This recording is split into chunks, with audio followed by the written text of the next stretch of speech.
E para mim, de tradição pentecostal, eu ouvi muito isso que você disse quando eu era criança. Uhum. Então eu vi muito que a universidade matava a fé das pessoas, que era um terreno hostil.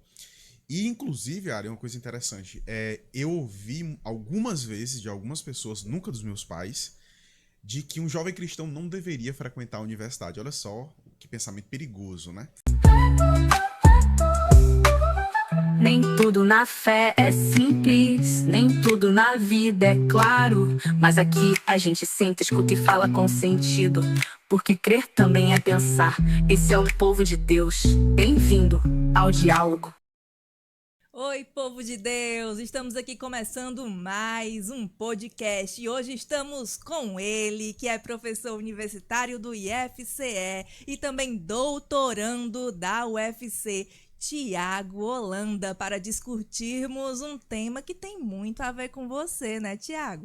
Exatamente, hoje nós vamos conversar sobre jovens cristãos na universidade. É um tema atual, relevante, de extrema importância, que eu acho que pode ajudar muita gente a tirar algumas das dúvidas que existem por aí.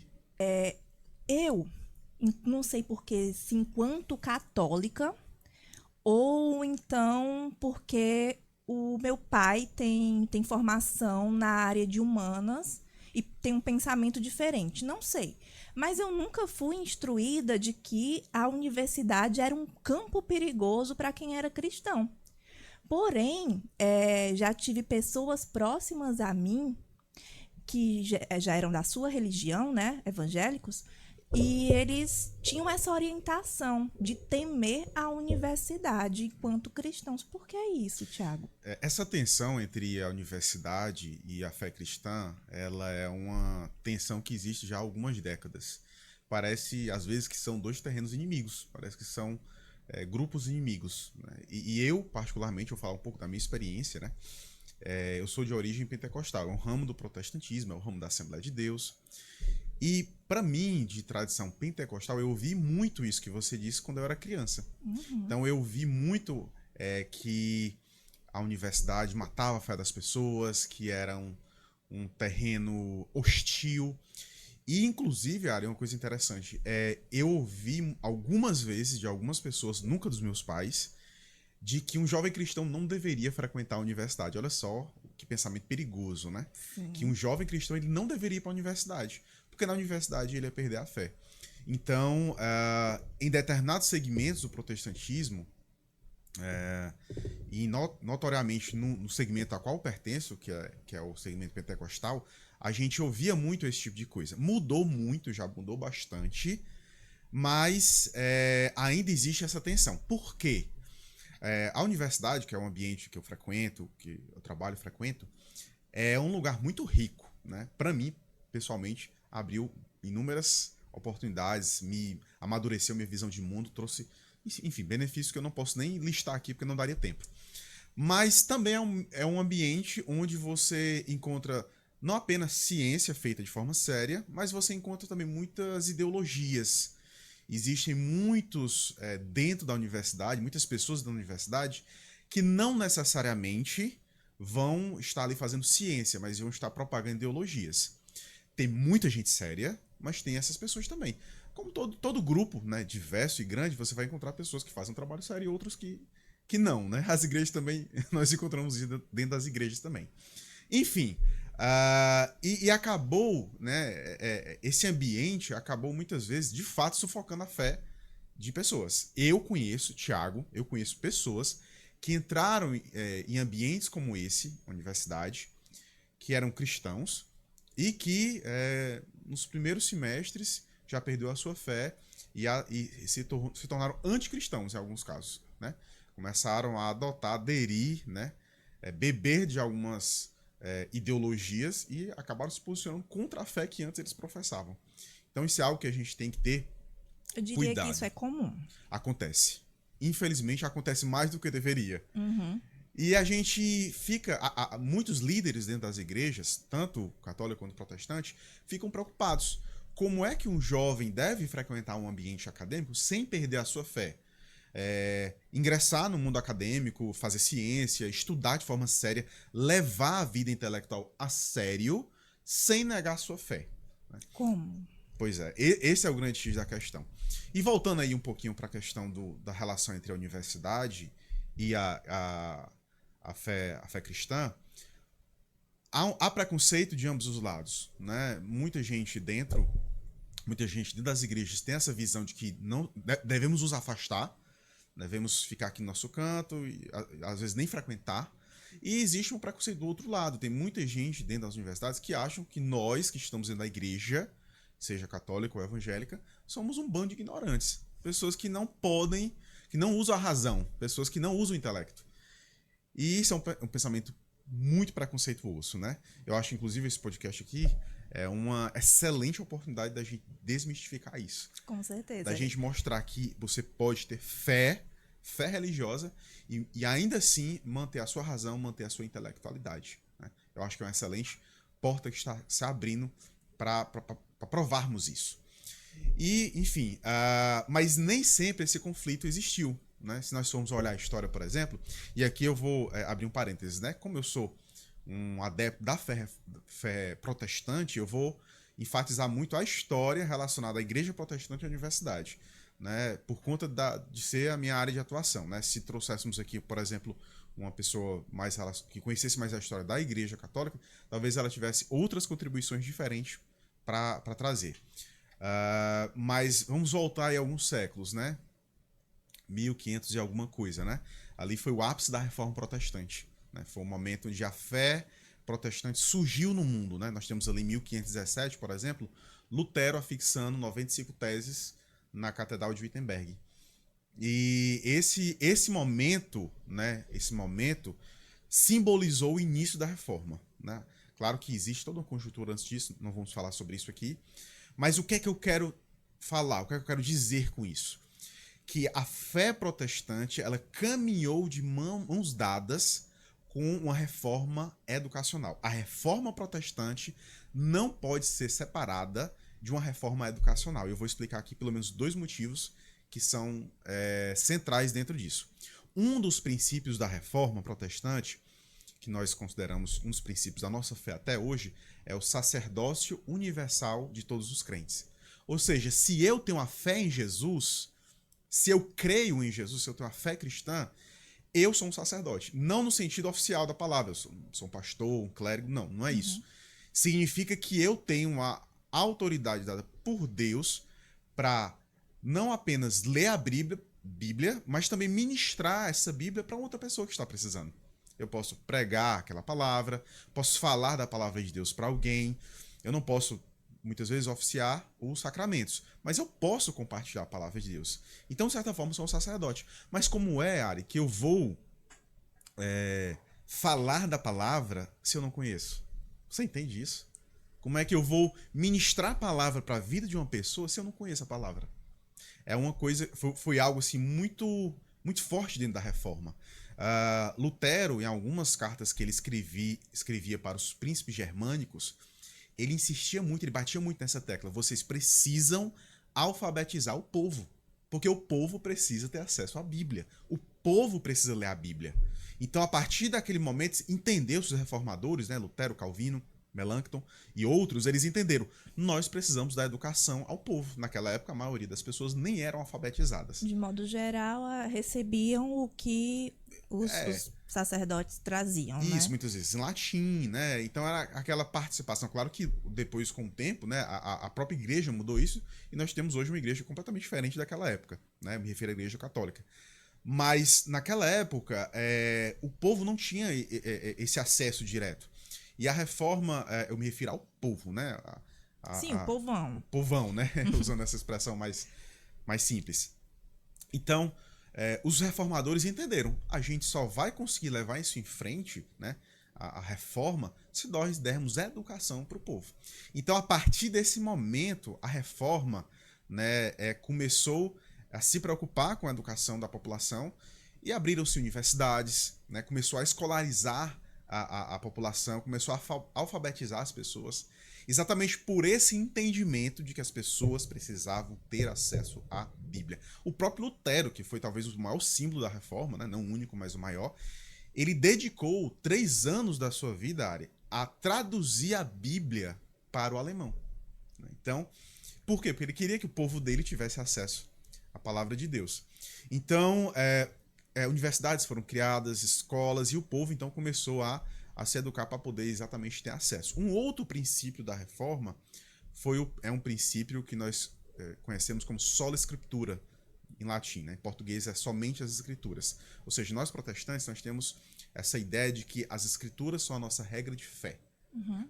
Algo só pode ser julgado como verdadeiro ou falso a partir da interpretação bíblica, a partir da interpretação das escrituras a respeito daquele tema. Então, as escrituras têm vez e voz sempre.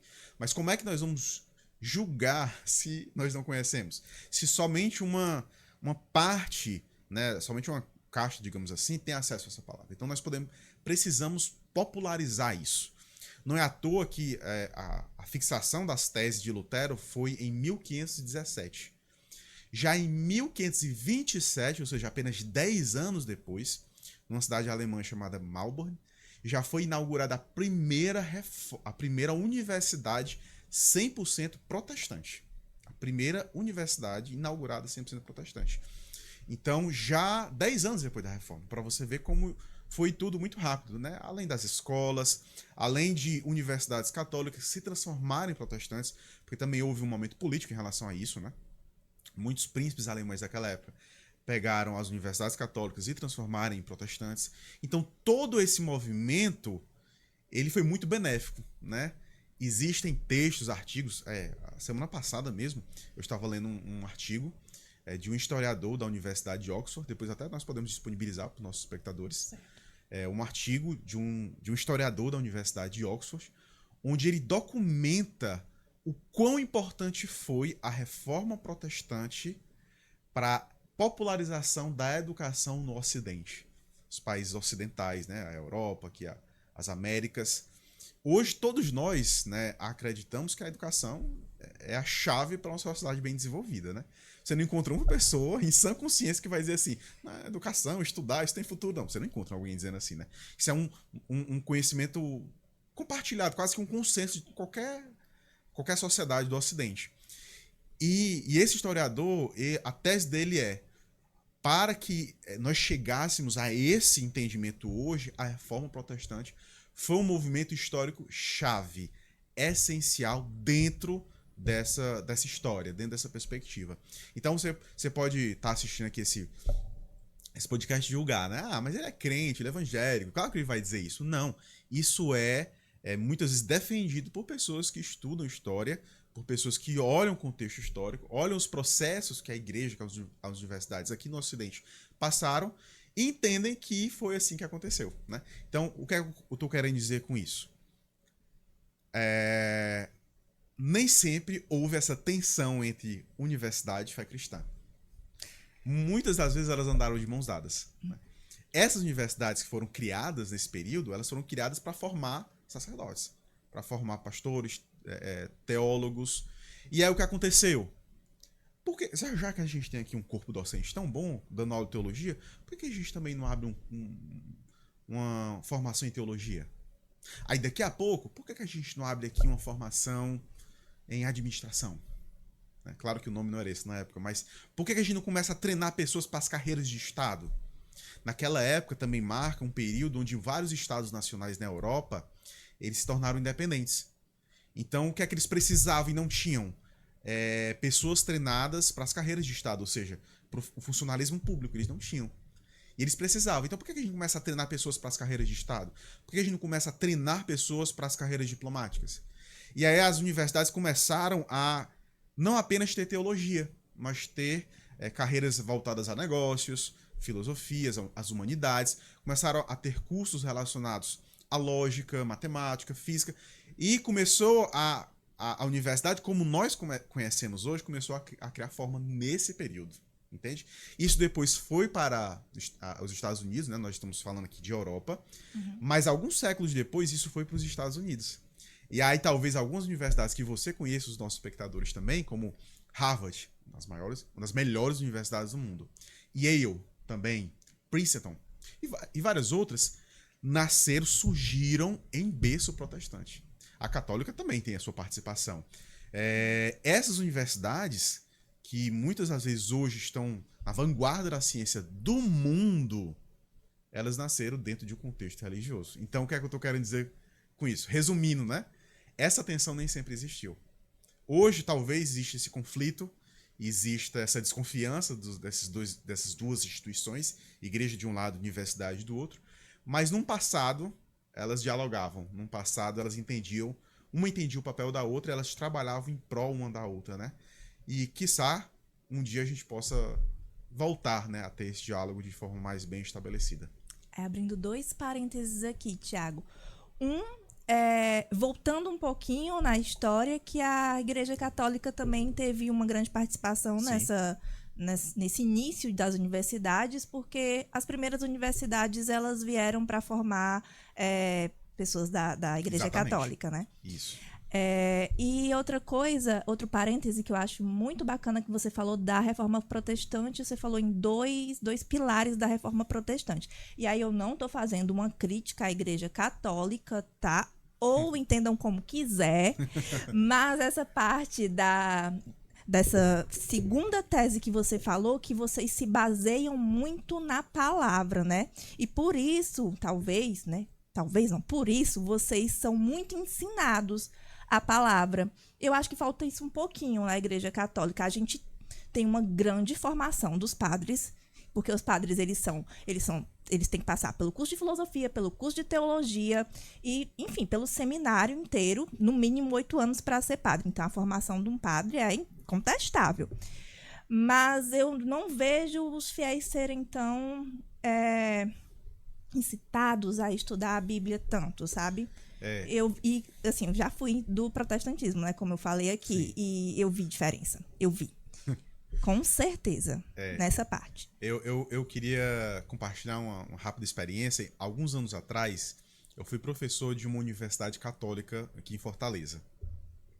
E eu tive o prazer de conhecer um dos padres que ocupava cargo de direção nessa universidade, né? E esse padre, ele tinha toda essa formação, né? Inclusive o mestrado e doutorado dele não foram no Brasil, foram na Itália, né? Mais especificamente no Vaticano. E eu confesso a Tiare que foi uma das pessoas mais inteligentes que eu conheci. Um homem assim de uma cultura vasta, né? Extremamente gentil, bondoso, e um homem assim de um conhecimento assim que me deixou impressionado. Falando agora um pouco da minha experiência pessoal, né? Eu nasci, entre aspas, dentro da igreja, né? Como se diz popularmente. E eu, desde criança, eu aprendi, tanto no seio familiar quanto na igreja, a importância de frequentar algo que dentro das igrejas evangélicas é muito forte, que se chama Escola Bíblica Dominical. Talvez você já tenha ouvido falar. Sim, com certeza. O que é a Escola Bíblica Dominical? É um curso bíblico que nunca acaba. Que você vai geralmente quase 99% das igrejas é domingo pela manhã.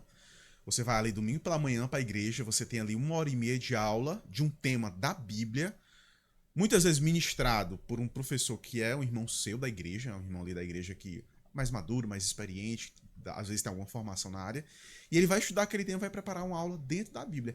E isso é incentivado para todos os membros da igreja evangélica. Sim. Todos frequentam? Não. Infelizmente não, né? Por vários motivos, existem pessoas que não frequentam. Eu, particularmente, sempre fui frequentador. Tanto por entender a importância disso, quanto por, dentro de casa, meus pais me convencerem a respeito disso. E aí já entra um outro parênteses que nós não vamos entrar aqui, porque é outra discussão, a importância do discipulado dentro da família. A importância da família na formação de um discípulo cristão. Mas isso é um outro assunto, talvez outro podcast, né? Já fica aí a dica. Isso, já vou anotar aqui. E sim, eu não gaguejo em falar que a maior base bíblica que eu tenho veio do tempo que eu frequentei a igreja protestante. Isso aí é um fato. Agora, voltando para o nosso tema. Como que... Fala um pouco mais desses perigos na universidade ou não. Como é que um jovem que é cristão, o que é que ele deve pensar, como que ele deve se preparar, como que ele deve agir? Pronto, como eu falei no início, né? Dentro da universidade, nós encontramos ciência sendo feita. Quando nós estamos no campo da descoberta científica, eu não vejo risco para um jovem cristão. Por quê? na minha concepção de mundo, né, eu quero deixar bem claro, a forma como nós enxergamos. A ciência é a busca pela verdade. Concorda? Sim. A ciência é a busca pela verdade. Se eu acredito, eu, Thiago, acredito, que a fé cristã tem uma visão da verdade do mundo, então eu acredito que a ciência e a fé cristã, em vários momentos, elas vão convergir e andar juntas, exatamente. Vão convergir e vão andar juntas. Então, enquanto se está ali no campo do método científico de buscar fazer ciência, tá tudo bem. O problema é quando muitas vezes a ciência, ou muitas vezes as pessoas da universidade, é melhor até falar assim, as pessoas dentro da universidade não estão necessariamente fazendo ciência, elas estão conjecturando. Elas estão pensando modelos de sociedade através de uma visão de mundo que não tem base científica. É uma visão de mundo que é fruto ali de uma reflexão que ela fez, de uma forma de entender como é que o mundo deveria ser, e aí constrói toda uma teoria social baseada nessa visão de mundo, que não é necessariamente científica. Ela é mais, nós podemos chamar assim, ela é mais ideológica. E isso está presente dentro da universidade. E muitas das vezes, isso vai de encontro à fé cristã. Essa racionalização, essas ideologias vão de encontro à fé cristã. Então, por exemplo, nós temos hoje uma ideia muito forte na universidade, que é uma ideia de relativização. Tudo é relativo, não existem verdades absolutas. Essa é a sua verdade, Ari. Pode não ser que seja a minha. E aí, esse é um conhecimento perigoso, por quê? Porque nós, cristãos, acreditamos... Algumas verdades são absolutas, exatamente. Sim. Nós não podemos abrir mão de que algumas verdades são absolutas. Por exemplo, a existência de Deus. Sim. Um Deus autorrevelado. Um Deus que se revelou à humanidade. E várias outras, né? Eu estou citando aqui algumas. Essas concepções, para nós não temos como relativizar. Elas são verdades absolutas. Então, né? Seria estudar, mas respeitando, né, a sua fé. Ou seja, aquilo que você vai pesquisar, aquilo que você vai estudar, caminhando mediante algumas verdades que a gente tem como fatos. Exatamente. E aí você tocou um ponto muito interessante que eu exatamente quero chegar aí.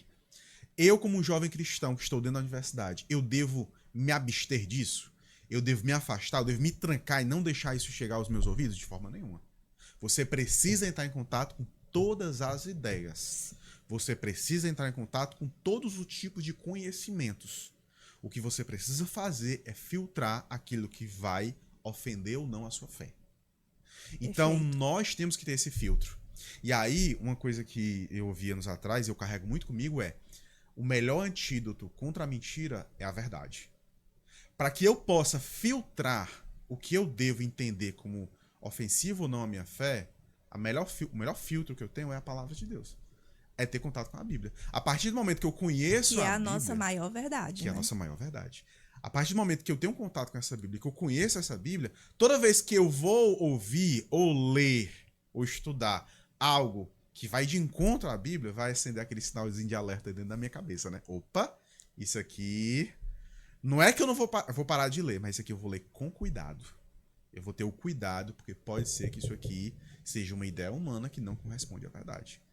Se você tiver esse filtro, a universidade, o ambiente universitário vai causar menos danos em você, na sua fé. Você está mais, eu vou usar essa palavra, protegido, digamos assim. Você está mais preparado. Isso. Você está mais preparado para entrar na universidade, aprender aqueles conteúdos e manter a sua fé intacta. Então, esse é um dos problemas, né? E aqui eu vou citar, na verdade, dois, né? O primeiro eu já citei e eu vou citar o segundo, né? Sequestrar sua mente e sequestrar o seu coração. A mente, eu já falei sobre isso em termos de ideia.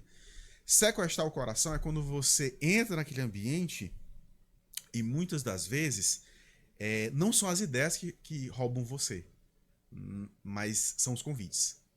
É aquele lugar, as liberdades que aquele lugar proporciona para você. É complicado. E aí eu vou dar aqui um exemplo, né?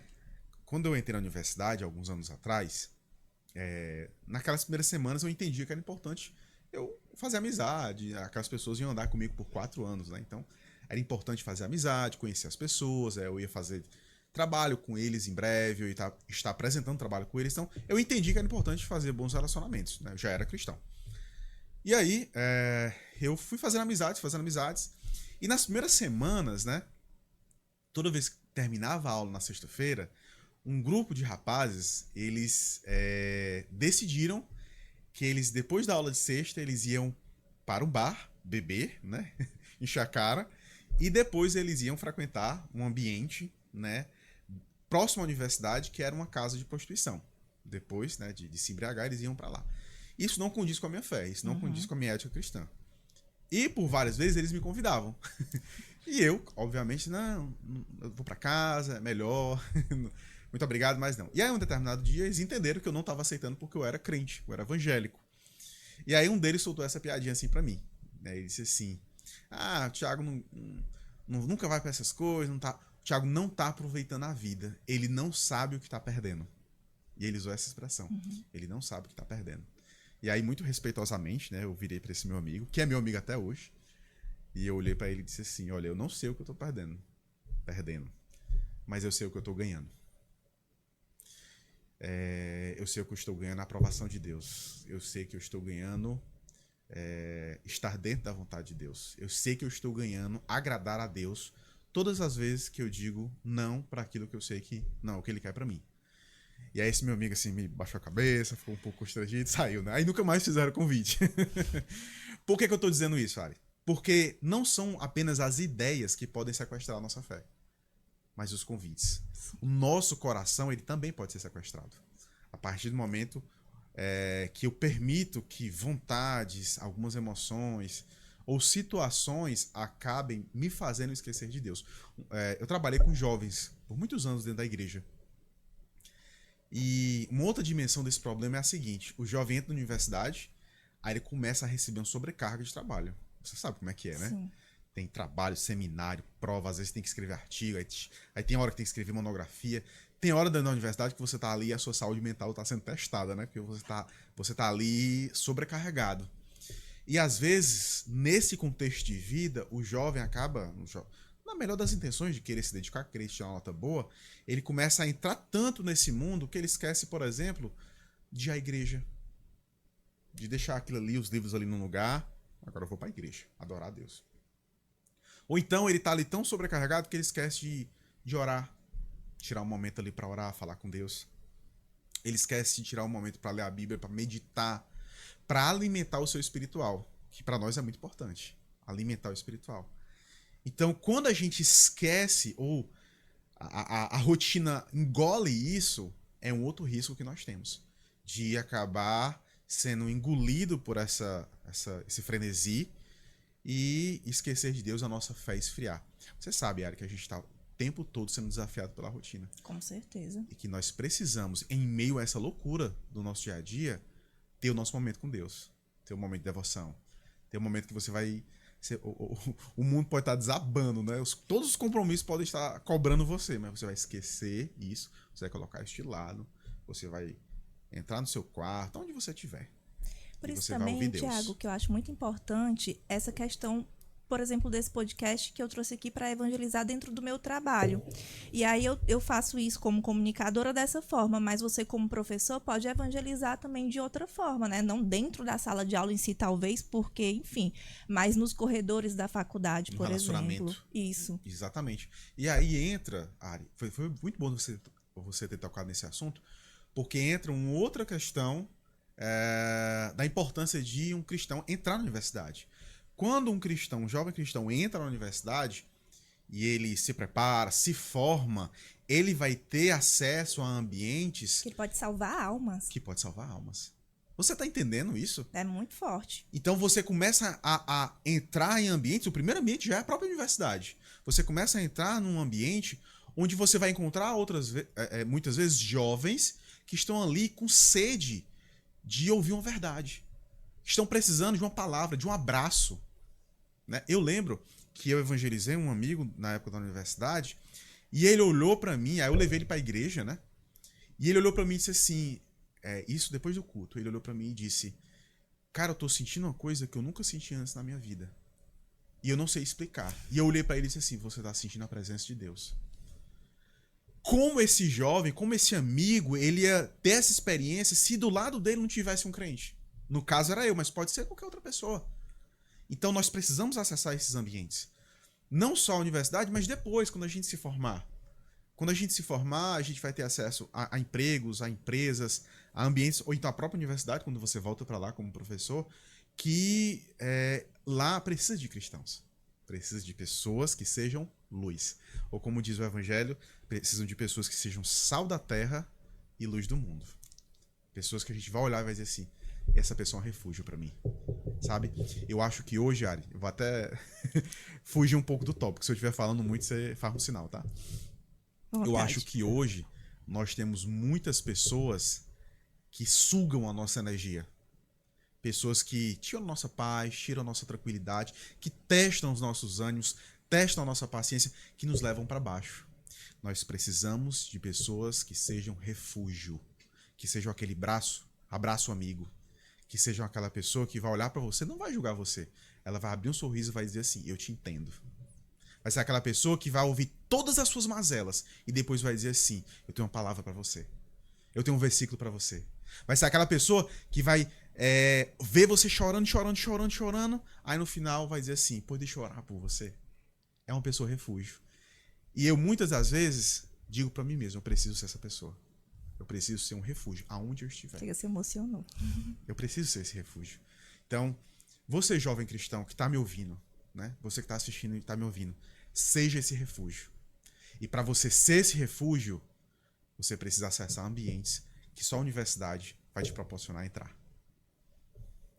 Agora, um testemunho bem rápido, falando também agora com o jovem cristão. Eu, voltando aqui para a parte que o Thiago falou, é preciso estar com a mente blindada quando você entra na universidade. Beleza. Minha mente sempre continuou blindada quando eu estava na universidade. Eu não me permitia cair em teorias, por exemplo, ateístas, digamos assim. Agora, o coração, não. Dentro desses exemplos que o Thiago trouxe aqui, eu cedi a muitos convites, eu me desvirtuei muito dentro da universidade, em especial em cursos. Eu fiz filosofia na UES, então aí daí cada um tira aí o que quiser. É difícil, não é fácil. Sabe o que eu ganhei? Só coisa ruim. Ganhei depressão, ganhei que não terminei esse curso. Não ganhei nada de bom. Essa que é a verdade. Então, jovem, se blinde, escute, vá assim preparado para saber que o ambiente não é fácil, mas que você pode, assim como o Thiago disse, evangelizar dentro desse ambiente, não se perder dentro dele. Eu entendo, Ari, que todas as escolhas que a gente faz nos levam aonde a gente precisa estar. Porque nós acreditamos na soberania de Deus. Muitas das dores que a gente enfrenta, Deus transforma elas em propósito. Olha só que interessante. Você acabou de dizer que você lá atrás, você acabou fazendo escolhas da qual você se arrepende. Sim. Escolhas que não foram as melhores. Mas olha só como essa dor contribuiu para o teu propósito. Olha onde é que você está hoje. Você está ajudando. Deus colocou na sua mente, no seu coração, a necessidade de levar isso para outras pessoas. E essa dor que você viveu, e eu falo isso pra você que tá me ouvindo, você tá assistindo esse vídeo, essa dor que você viveu, esses arrependimentos que você tem, você soube lidar com eles tão bem que hoje eles se transformaram no seu propósito. Então você tá me ouvindo, você já passou pela universidade e você teve experiências que não foram boas. A boa notícia é, o nosso Deus é um Deus de perdão. O nosso Deus é um Deus de misericórdia. Não importa o tamanho do nosso pecado. A Bíblia diz que onde abundou o pecado, superabundou a graça de Deus. Então não existe pecado tão profundo dentro do poço que Deus não possa ir lá e arrancar da nossa vida. Então você está assistindo isso aqui, você está lembrando das coisas que você fez, que você se arrepende, eu quero dizer para você que existe perdão na família de Deus. Que Deus perdoa, que Deus ele é misericordioso. E que essa dor, esse arrependimento que você tem, Deus converte ele em propósito. Propósito. Que lindo, Thiago. Eu nem sempre fui cristão, né? Na verdade, eu sempre fui, mas houve um tempo onde eu abandonei a igreja, eu virei as Pequeno costas. tempo ali na adolescência, né? Exato. Falei sobre isso, inclusive, Falou. no outro episódio. O que é bem comum. Muito comum, né? Mais do que deveria ser. E eu passei esse tempo, vivi esse momento, voltei, e Deus disse, a tua dor vai virar o teu propósito. E Deus colocou na minha igreja para que eu trabalhasse com jovens, para não permitir que outros jovens vivessem o que eu vivi. Muitas das vezes, a nossa dor se transforma no nosso propósito. Como seria bom se nós entendêssemos que a nossa dor, os nossos arrependimentos, os capítulos negros da nossa história, os capítulos ruins da nossa história, eles podem contribuir para os bons capítulos que Deus vai escrever no futuro. Agora vamos lá. Recebi o resultado do vestibular. Passei. Que massa! Sou cristão. O que é que eu devo fazer agora? Pronto. Você vai entrar na universidade e você quer manter a sua fé. Está com receio, está ansioso, porque você quer manter a sua fé. O que é que você pode fazer para proteger a sua mente, proteger o coração e ainda assim permanecer um cristão relevante, um cristão estudioso dentro da universidade?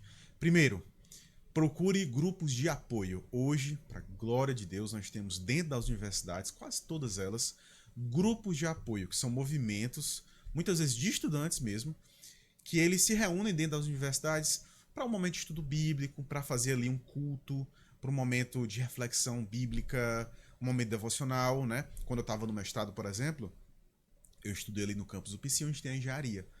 E no bloco vizinho onde eu estudava, tinha um grupo chamado Vidas para Cristo, onde eles se reuniam todas as quartas-feiras, depois do almoço, para um momento devocional. Então ali a gente louvava, a gente ouvia uma palavra, a gente ouvia um testemunho de outros jovens ali da universidade, compartilhando a palavra de Deus. Então isso é importante, Ari, para você entender uma coisa muito real, que é, você não está sozinho.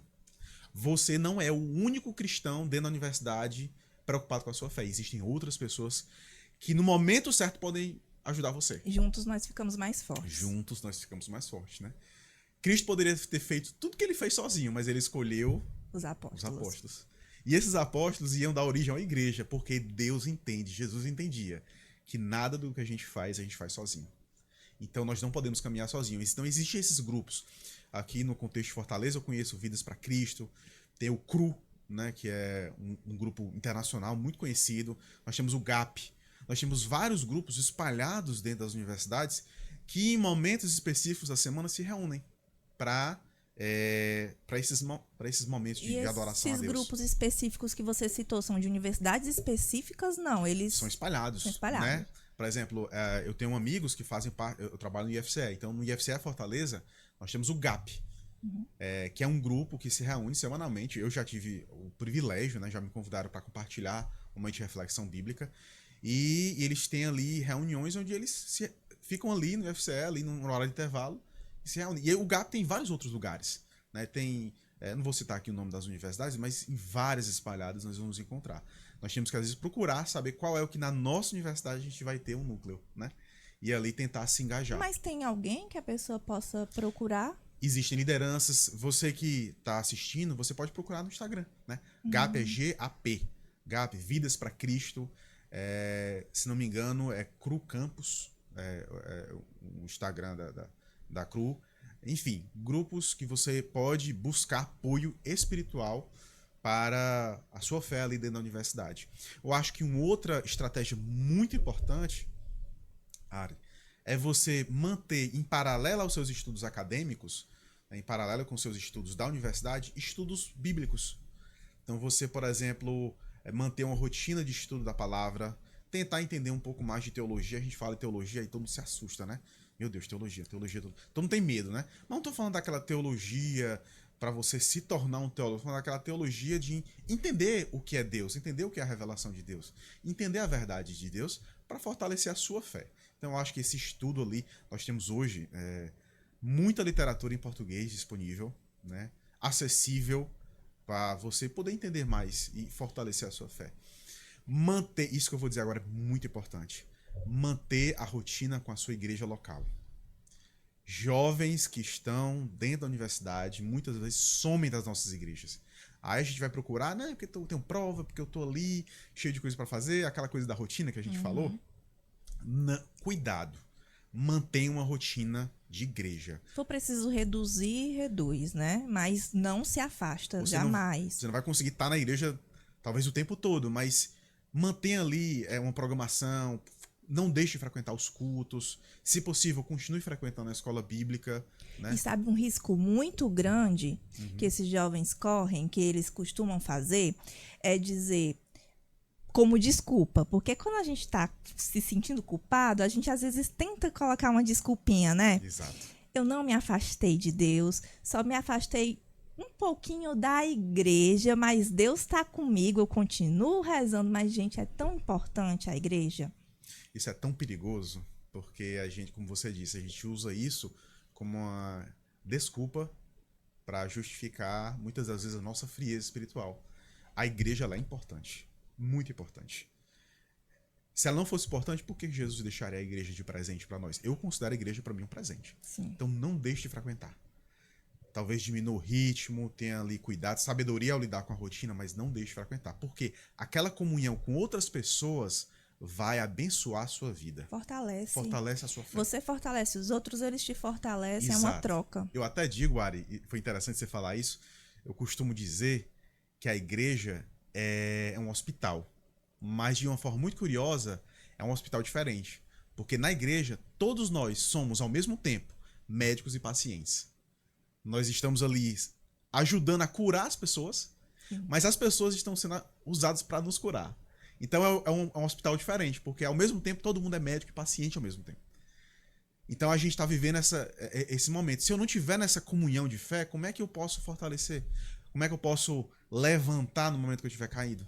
Então, você que está ouvindo, além de participar de momentos de comunhão dentro da universidade, não abandone a sua comunidade local, a sua igreja local. Eu conheci jovens que eles eram de periferia, e aí às vezes aquele jovem era a única pessoa da igreja a estar na universidade. Eu conheci situações assim. E aí aquele jovem começou a olhar para todo mundo, eu tô na universidade, ninguém tá. E ele começou, ainda que não de forma intencional, a entender que ele era superior aos outros. E começou a desanimar de estar naquele lugar, porque começou a pensar, mas todo mundo aqui, o pessoal é ignorante, não sabe das coisas, eu tô na universidade. E começou a alimentar esse pensamento que ele é muito venenoso. Porque ele te afasta da igreja. Eu quero dizer para você que está ali numa comunidade onde você é um dos poucos que tem acesso à universidade, eu quero dizer duas coisas para você. Existem conhecimentos na vida que a universidade não dá, é a sabedoria da vida. Aquele irmãozinho lá da sua igreja, que às vezes tem 70, 80 anos, talvez ele seja semi-analfabeto ou analfabeto, ele tem uma sabedoria que os doutores da sua universidade não vão ter. Tem sabedoria, eles vão te ensinar coisas que você jamais vai aprender na sala de aula, então valorize essa sabedoria. E uma outra coisa, se você é o único a frequentar a universidade na sua igreja, olha a responsabilidade que Deus te deu. Deus está te colocando como referência na tua comunidade. Referência de alguém para estudar, uma referência para futuros jovens se espelharem em você, para futuros jovens da tua igreja olharem para você e dizer assim, se fulano fez universidade, eu tenho que ir atrás também. Então você se afastar, você não apenas vai estar deixando de acessar essa sabedoria, como você vai estar não sendo referência para as futuras gerações. Então, tudo isso é muito válido. E um outro conselho, né, o último conselho que eu daria é procure mentores. Procure pessoas que vão ajudar você. Dentro da sua igreja ou não. Eu vou citar aqui um grupo, Ari, te peço até licença para isso. Eu vou citar um grupo, que é um grupo que eu faço parte, que é a Comuni, Comunhão Universitária Evangélica. É um grupo liderado pelo pastor Glauco Magalhães. Ele é professor da Faculdade de Direito aqui da UFC. É um homem assim, de capacidade intelectual fora da curva, assim, verdadeiramente o intelectual do nosso tempo. E ele fundou esse grupo, que existe aqui em Fortaleza, para exatamente lidar com essa ideia de que você não está sozinho, você pode encontrar referência. Então ele congrega professores e alunos num ambiente ali mútuo, promovendo eventos, promovendo cultos, para que os alunos e os professores possam entender que um precisa ser referência para o outro. Bacana. Um precisa ser braço para o outro. Um precisa ser mente para o outro. E que juntos nós podemos fazer uma universidade que seja científica e que ao mesmo tempo glorifique o nome do Senhor. É no Instagram que a gente encontra? Comuni, exatamente. C-O-M-U-N-I-E. É o arroba lá no Instagram, você pode achar. Ou então, se você for no meu Instagram, mandar uma mensagem, te passo mais informações, te mostro, te apresento. Vai ser uma alegria poder receber as pessoas e ajudar os nossos irmãos a estarem na universidade e, ao mesmo tempo, serem fiéis a Deus. Foi massa. Então segue lá, gente. Segue a gente também em @povodedeus.podcast. Curte aqui, deixa um comentário também e compartilha esse vídeo com o primeiro jovem que vem na sua cabeça. Até o próximo podcast. Tchau, tchau! Nem tudo na fé é simples, nem tudo na vida é claro. Mas aqui a gente senta, escuta e fala com sentido. Porque crer também é pensar. Esse é o povo de Deus. Bem-vindo ao diálogo.